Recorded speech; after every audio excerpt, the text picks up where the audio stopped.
reviewed Quantum Conundrum, I thought that they were trying too hard to be Portal. But now we're going to take a look at a game that is pretty much a Portal clone, Q.U.B.E. I remember when this game was first announced. It looked like a really interesting take on the first-person puzzle game. I saw some early videos around the end of 2010 or beginning of 2011, but I never caught the name of the game. I actually got it confused with Antichamber and bought that by mistake. It wasn't until much digging that I found Q.U.B.E, the one that I originally wanted.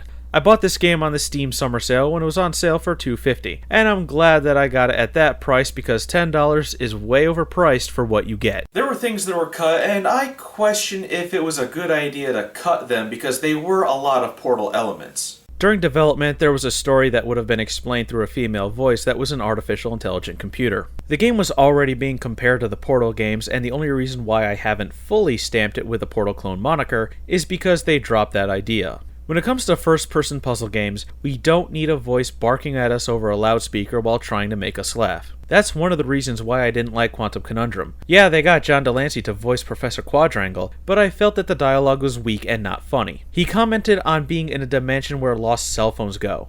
I don't find that funny. What made GLaDOS funny was that she was mean, nasty, and downright evil, but she did it all in a very passive-aggressive and sarcastic way. You don't need to copy an already successful game to make your own. That's what Zynga does, and no one likes them. However, the developers have thought about making a DLC add-on that would bring back the story and voiceover work, but that's not needed as the game stands pretty well without it. And not every puzzle game needs a story or its own GLaDOS, which doing so would cheapen the novelty that the Portal series has created.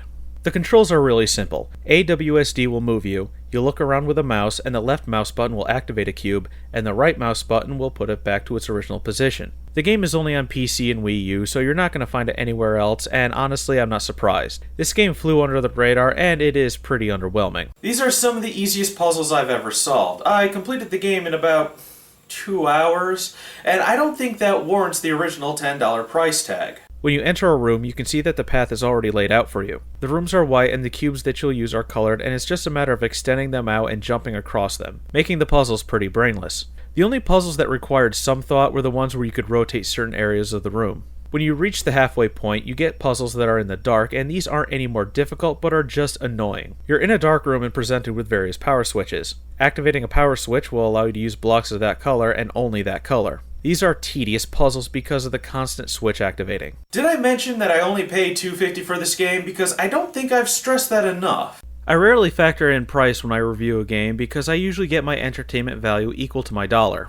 But when I don't get that value back, I feel ripped off. That's the point of playing a game, to be entertained, and when you're not being entertained, then you're just going through the motions. It could be a really good game, but if you're not being entertained, you're not having fun. When I look back at Portal, the game allowed a little more freedom and outside-the-box thinking, sometimes solving a puzzle in an unintended way. While I didn't care for Quantum Conundrum, the puzzles in that game were at least challenging despite the fact that you had to solve them in one specific way, and only that way. Q.U.B.E, on the other hand, has already given you the solution to the puzzle, and it's just a matter of moving the blocks to their proper position. If there's one thing that Q.U.B.E does right, it's the atmosphere, although I really wouldn't call it their work as the environments are just like Portal. When the game starts off, you wake up in a very sterile-looking testing environment, just like Portal. As the game progresses, you eventually end up in a broken down and destroyed area where you need to solve puzzles there, and after that, the game ends. Yeah, it's a good atmosphere, but it's already been done. In fact, it feels like a copy and paste of Portal's Aperture Science.